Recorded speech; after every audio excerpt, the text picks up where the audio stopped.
जय श्रीकृष्ण.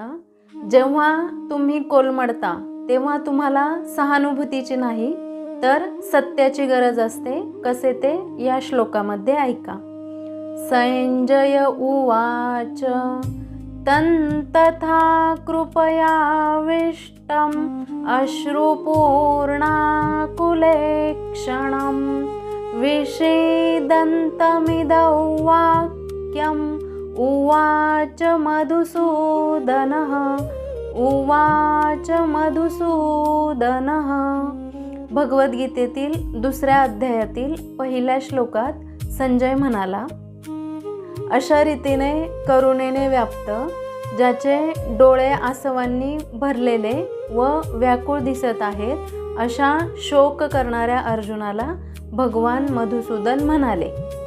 या ठिकाणी भगवद्गीतेचा दुसरा अध्याय सुरू होतोय. अर्जुन रडत आहे कारण त्याला वाटते की तो दयाळू आहे, पण भगवान श्रीकृष्ण जाणतात की हा फक्त मोह आहे.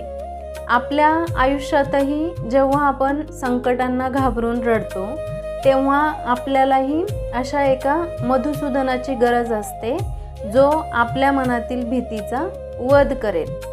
भावनांच्या आहारी जाऊन हार मानू नका, कारण तुमची खरी ताकद जगाला दाखवण्याची वेळ आलेली आहे. म्हणून तुमचे अश्रू तुमची कमजोरी बनू देऊ नका.